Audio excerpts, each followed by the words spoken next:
जय महादेव। साप्ताहिक पंचांग 8 जुलाई मंगलवार से 14 जुलाई सोमवार तक का विस्तृत विवरण। यह पंचांग खगोलीय गणनाओं पर आधारित सामान्य जानकारी प्रस्तुत करता है। स्थानीय सूर्योदय, सूर्यास्त और चंद्रोदय चंद्रास्त के समय में कुछ मिनटों का अंतर हो सकता है, इसलिए अपने क्षेत्र के प्रचलित पंचांग का अवलोकन करना भी उचित रहेगा। पंचांग के 5 मुख्य अंग हैं: तिथि, नक्षत्र, योग, करण और वार दिन। इनके अतिरिक्त इसमें शुभ अशुभ समय, पर्व त्योहार और विशेष योगों की जानकारी भी दी जाती है। पंचांग के मुख्य घटक: तिथि चंद्रमा की कलाओं के आधार पर निर्धारित होने वाली चंद्र दिवस। प्रत्येक माह में 30 तिथियां होती हैं, जो शुक्ल पक्ष और कृष्ण पक्ष में बटी होती हैं। नक्षत्र आकाश में स्थित तारा समूहों को नक्षत्र कहा जाता है। ज्योतिष में कुल 27 नक्षत्र माने गए हैं, जिनमें चंद्रमा का गोचर होता है। योग सूर्य और चंद्रमा की विशेष स्थिति से बनने वाले 27 योग होते हैं। प्रत्येक योग का अपना विशिष्ट प्रभाव होता है। करण तिथि का आधा भाग करण कहलाता है। कुल 11 करण होते हैं, जिनमें से 7 चर और 4 स्थिर होते हैं। वार दिन सप्ताह के 7 दिन सोमवार से रविवार। सूर्य उदय और सूर्यास्त सूर्य के उदय होने और अस्त होने का समय, जो दिन और रात की अवधि निर्धारित करता है। चंद्र उदय और चंद्रास्त चंद्रमा के उदय होने और अस्त होने का समय, जो विशेषकर व्रतों और पर्वों के लिए महत्वपूर्ण होता है। शुभ और अशुभ समय। राहु काल यह एक अशुभ समय माना जाता है, जिसमें शुभ कार्य वर्जित होते हैं। यमगंड यह भी अशुभ समय है, जिसमें यात्रा या नए कार्य आरंभ नहीं करने चाहिए। गुलिक काल यह मध्यम समय होता है, जिसमें कुछ कार्य किए जा सकते हैं, परंतु बहुत महत्वपूर्ण कार्य वर्जित होते हैं। अभिजीत मुहूर्त यह दिन का सबसे शुभ मुहूर्त माना जाता है, जिसमें लगभग सभी शुभ कार्य किए जा सकते हैं। मंगलवार 8 जुलाई 2025। तिथि त्रयोदशी अगले दिन सुबह 6:30 बजे तक रहेगी। उसके बाद चतुर्दशी का आरंभ होगा। नक्षत्र पूर्वाषाढ़ा नक्षत्र दोपहर 1:45 बजे तक रहेगा, फिर उत्तराषाढ़ा नक्षत्र का प्रवेश होगा। योग सौभाग्य योग सुबह 8:15 बजे तक रहेगा, उसके बाद शोभन योग का प्रभाव रहेगा। करण तैतिल करण सुबह 6:30 बजे तक रहेगा, तत्पश्चात गर करण का आगमन होगा। सूर्य उदय सुबह 5:54 बजे, सूर्यास्त शाम 7:18 बजे, चंद्र उदय सायं 5:20 बजे, चंद्रास्त अगले दिन प्रातः 4:30 बजे। शुभ अशुभ समय। राहु काल दोपहर 3 बजे से 4:30 बजे तक। यमगंड सुबह 9 बजे से 10:30 बजे तक। गुलिक काल दोपहर 12 बजे से 1:30 बजे तक। अभिजीत मुहूर्त सुबह 11:58 बजे से दोपहर 12:51 बजे तक। विशेष जया पार्वती व्रत का आरंभ। यह व्रत संतान प्राप्ति और सुखी वैवाहिक जीवन के लिए किया जाता है। बुधवार 9 जुलाई 2025। तिथि चतुर्दशी अगले दिन सुबह 4:20 बजे तक रहेगी, उसके बाद पूर्णिमा का आरंभ होगा। नक्षत्र उत्तराषाढ़ा नक्षत्र सुबह 11:30 बजे तक रहेगा, फिर श्रवण नक्षत्र का प्रवेश होगा। योग शोभन योग सुबह 6:10 बजे तक रहेगा, उसके बाद अतिगंड योग का प्रभाव रहेगा। करण गर करण सुबह 4:20 बजे तक रहेगा, तत्पश्चात वणिज करण का आगमन होगा। सूर्य उदय सुबह 5:54 बजे, सूर्यास्त शाम 7:18 बजे, चंद्र उदय सायं 6:30 बजे, चंद्रास्त अगले दिन प्रातः 5:30 बजे। शुभ अशुभ समय। राहु काल दोपहर 12 बजे से 1:30 बजे तक। यमगंड सुबह 7:30 बजे से 9 बजे तक। गुलिक काल सुबह 10:30 बजे से 12 बजे तक। अभिजीत मुहूर्त सुबह 11:58 बजे से दोपहर 12:51 बजे तक। विशेष कोकिला व्रत और गुरु पूर्णिमा। गुरु पूर्णिमा का दिन गुरुजनों के सम्मान और पूजन के लिए समर्पित है। गुरुवार 10 जुलाई 2025। तिथि पूर्णिमा दोपहर 2 बजे तक रहेगी, उसके बाद प्रतिपदा का आरंभ होगा। नक्षत्र श्रवण नक्षत्र सुबह 9 बजे तक रहेगा, फिर धनिष्ठा नक्षत्र का प्रवेश होगा। योग अतिगंड योग सुबह 4 बजे तक रहेगा, उसके बाद सुकर्मा योग का प्रभाव रहेगा। करण वणिज करण दोपहर 2 बजे तक रहेगा, तत्पश्चात विष्टि भद्रा करण का आगमन होगा। भद्रा काल में शुभ कार्य वर्जित होते हैं। सूर्योदय सुबह 5:55 बजे, सूर्यास्त शाम 7:17 बजे, चंद्र उदय सायं 7:40 बजे, चंद्रास्त अगले दिन प्रातः 6:30 बजे। शुभ अशुभ समय। राहु काल दोपहर 1:30 बजे से 3 बजे तक। यमगंड सुबह 6 बजे से 7:30 बजे तक। गुलिक काल सुबह 9 बजे से 10:30 बजे तक। अभिजीत मुहूर्त सुबह 11:58 बजे से दोपहर 12:51 बजे तक। विशेष कुछ क्षेत्रों में सावन माह का आरंभ। यह भगवान शिव की पूजा के लिए अत्यंत पवित्र माह है। शुक्रवार 11 जुलाई 2025। तिथि प्रतिपदा दोपहर 11:30 बजे तक रहेगी, उसके बाद द्वितीया का आरंभ होगा। नक्षत्र धनिष्ठा नक्षत्र सुबह 6:30 बजे तक रहेगा, फिर शतभिषा नक्षत्र का प्रवेश होगा। योग सुकर्मा योग सुबह 1:45 बजे तक रहेगा, उसके बाद धृति योग का प्रभाव रहेगा। करण विष्टि भद्रा करण सुबह 11:30 बजे तक रहेगा, तत्पश्चात भव करण का आगमन होगा। सुबह 5:55 बजे। सूर्यास्त शाम 7:17 बजे। चंद्र उदय सायं 8:50 बजे। चंद्रास्त अगले दिन प्रातः 7:30 बजे। शुभ अशुभ समय राहु काल सुबह 10:30 बजे से 12 बजे तक। यमगंड दोपहर 3 बजे से 4:30 बजे तक। गुलिक काल सुबह 7:30 बजे से 9 बजे तक। अभिजीत मुहूर्त सुबह 11:58 बजे से दोपहर 12:51 बजे तक। विशेष इस दिन कोई विशेष व्रत या पर्व नहीं है। शनिवार 12 जुलाई 2025। तिथि द्वितीया सुबह 8:45 बजे तक रहेगी, उसके बाद तृतीया का आरंभ होगा। नक्षत्र शतभिषा नक्षत्र सुबह 4 बजे तक रहेगा, फिर पूर्वा भाद्रपद नक्षत्र का प्रवेश होगा। योग धृति योग रात 11:30 बजे तक रहेगा, उसके बाद शूल योग का प्रभाव रहेगा। करण भवकरण सुबह 8:45 बजे तक रहेगा, तत्पश्चात बालव करण का आगमन होगा। सूर्योदय सुबह 5:56 बजे। सूर्यास्त शाम 7:16 बजे। चंद्र उदय सायं 10 बजे। चंद्रास्त अगले दिन प्रातः 8:30 बजे। शुभ अशुभ समय राहु काल सुबह 9 बजे से 10:30 बजे तक। यमगंड दोपहर 1:30 बजे से 3 बजे तक। गुलिक काल सुबह 6 बजे से 7:30 बजे तक। अभिजीत मुहूर्त सुबह 11:58 बजे से दोपहर 12 बजे से दोपहर 12 बजे तक। विशेष संकष्टी चतुर्थी इस दिन भगवान गणेश की पूजा की जाती है और चंद्र दर्शन के बाद व्रत का पारण होता है।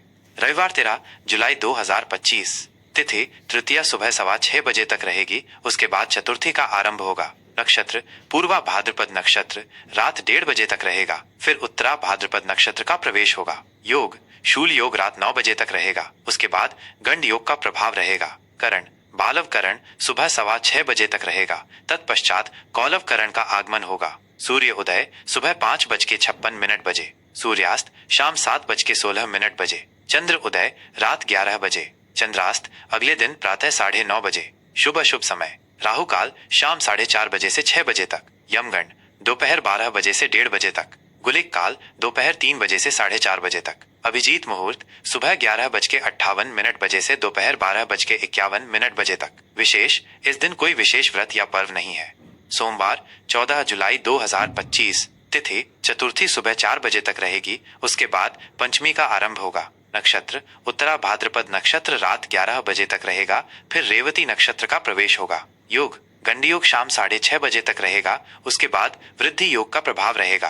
करण कौलव करण सुबह 4 बजे तक रहेगा, तत्पश्चात तैतिल करण का आगमन होगा। सूर्योदय सुबह 5:57 बजे। सूर्यास्त शाम 7:15 बजे। चंद्र उदय अगले दिन प्रातः 12 बजे। चंद्रास्त अगले दिन प्रातः 10:30 बजे। शुभ अशुभ समय राहु काल सुबह 7:30 बजे से 9 बजे तक। यमगंड सुबह 10:30 बजे से 12 बजे तक। गुलिक काल दोपहर 1:30 बजे से 3 बजे तक। अभिजीत मुहूर्त सुबह 11:58 बजे से दोपहर 12:51 बजे तक। विशेष सावन सोमवार यदि सावन माह का आरंभ हो चुका है तो यह पहला सावन सोमवार होगा, जो भगवान शिव की पूजा के लिए अत्यंत शुभ माना जाता है। जय महादेव। साप्ताहिक कन्या राशि फल 8 जुलाई मंगलवार से 14 जुलाई सोमवार तक का विस्तृत विवरण। यह राशिफल चंद्र राशि पर आधारित एक सामान्य भविष्य फल है। यह आपकी व्यक्तिगत जन्म कुंडली के ग्रहों की स्थिति के अनुसार भिन्न हो सकता है, इसलिए इसे केवल एक मार्गदर्शक के रूप में देखें। आपके कर्म और विवेक ही आपके भाग्य के असली निर्माता है। सामान्य स्थिति यह सप्ताह कन्या राशि के जातकों के लिए व्यवस्था, विश्लेषण और व्यक्तिगत दक्षता पर केंद्रित रहेगा। आपकी स्वाभाविक व्यवस्थित प्रकृति और विस्तार पर ध्यान देने की प्रवृत्ति इस सप्ताह आपको कई स्थितियों में लाभ पहुंचाएगी। सप्ताह की शुरुआत विशेषकर मंगलवार और बुधवार आपको आंतरिक शांति और कार्य में संतोष प्रदान करेगी। आप अपनी दिनचर्या में अधिक सहज महसूस करेंगे और अपने लक्ष्यों की ओर धीमी लेकिन स्थिर गति से आगे बढ़ेंगे। यह समय आत्मचिंतन और अपनी प्राथमिकताओं को पुनः व्यवस्थित करने के लिए अत्यंत अनुकूल है। हालांकि सप्ताह का मध्य भाग गुरुवार और शुक्रवार कुछ अपेक्षित बाधाएं, स्वास्थ्य संबंधी चिंताएं या दूसरों के साथ छोटे मोटे मतभेद ला सकता है, जिसके लिए आपको अपनी आलोचनात्मक प्रवृत्ति पर नियंत्रण रखने और स्थितियों को धैर्य से समझने की आवश्यकता होगी। छोटी मोटी बातों पर अधिक प्रतिक्रिया देने से बचें। शनिवार से सप्ताह का अंत आपके लिए पुनः सकारात्मकता, सामाजिक मेलजोल और रचनात्मकता लेकर आएगा। आप अपने प्रियजनों के साथ समय बिताएंगे और भविष्य के लिए आशावादी दृष्टिकोण रखेंगे। यह अवधि आपको अपनी रचनात्मकता को व्यक्त करने और कुछ नए शौक अपनाने के लिए भी प्रेरित करेगी। कार्यक्षेत्र और व्यवसाय कार्यक्षेत्र में यह सप्ताह आपकी विश्लेषणात्मक क्षमता और विस्तार पर ध्यान का भरपूर उपयोग करवाएगा। मंगलवार और बुधवार आपके लिए विशेष रूप से शुभ रहेंगे, जब आप अपनी दक्षता, व्यवस्थित कार्यशैली और समस्या समाधान की क्षमता से सहकर्मियों और उच्च अधिकारियों को प्रभावित कर पाएंगे। आपको महत्वपूर्ण परियोजनाएं या ऐसी जिम्मेदारियां सौंपी जा सकती हैं जिनमें सूक्ष्मता और सटीकता की आवश्यकता हो और आप उनमें उत्कृष्ट प्रदर्शन करेंगे। यह समय लंबित कार्यों को पूरा करने और अपनी कार्य प्रणाली में सुधार करने के लिए उत्तम है। हालांकि गुरुवार और शुक्रवार को कुछ तकनीकी बाधाएं, संचार संबंधी चुनौतियां या गलतफहमियां उत्पन्न हो सकती हैं, जिससे आपके काम में थोड़ी देरी आ सकती है। ऐसे में आपको धैर्य बनाए रखना होगा और समस्याओं को व्यवस्थित तरीके से हल करने पर ध्यान केंद्रित करना होगा। वाद विवाद या बहस में पड़ने से बचें और अपनी ऊर्जा को उत्पादक कार्यों में लगाएं। व्यावसायिक क्षेत्र से जुड़े लोगों के लिए यह समय मौजूदा ग्राहकों के साथ संबंधों को मजबूत करने और अपनी सेवाओं या उत्पादों की गुणवत्ता में सुधार करने पर ध्यान केंद्रित करने के लिए अनुकूल है। नए बड़े सौदे अभी टालना बेहतर रहेगा, लेकिन छोटी मोटी साझेदारियां या सहयोग लाभदायक सिद्ध हो सकते हैं। सप्ताह के अंत तक आपके प्रयासों का सकारात्मक परिणाम दिखेगा और आप अपने काम से संतुष्ट महसूस करेंगे। आर्थिक स्थिति। आर्थिक मोर्चे पर यह सप्ताह आपको सावधानी और समझदारी के साथ चलने की सलाह देता है। सप्ताह के शुरुआती दिनों में आय के नियमित स्रोत स्थिर बने रहेंगे और आपको कोई बड़ी वित्तीय चिंता नहीं होगी। कुछ अप्रत्याशित लाभ भी मिल सकते हैं, जैसे किसी पुराने निवेश से रिटर्न या किसी रुके हुए भुगतान की प्राप्ति। हालांकि मध्य सप्ताह में कुछ अचानक खर्चे सामने आ सकते हैं, विशेषकर स्वास्थ्य संबंधी, घरेलू मरम्मत या किसी रिश्तेदार की मदद से संबंधित। इन खर्चों के लिए आपको पहले से तैयार रहना होगा या आकस्मिक निधि का उपयोग करना पड़ सकता है। अनावश्यक और विलासितापूर्ण खरीदारी से बचें और अपनी बचत को प्राथमिकता दें। किसी भी प्रकार के जोखिम भरे निवेश, जैसे कि शेयर बाजार में अत्यधिक सट्टा या त्वरित लाभ का वादा करने वाली योजनाओं से इस सप्ताह पूरी तरह से दूर रहें, क्योंकि नुकसान की संभावना है। यदि कोई पुराना ऋण चुकाने का अवसर मिले तो उसे अवश्य चुकाएं। दीर्घकालिक निवेशों पर विचार कर सकते हैं, लेकिन किसी योग्य वित्तीय सलाहकार से परामर्श अवश्य लें। आपकी मितव्ययता और दूरदर्शिता ही आपको इस सप्ताह आर्थिक रूप से सुरक्षित बनाए रखेगी। प्रेम और संबंध।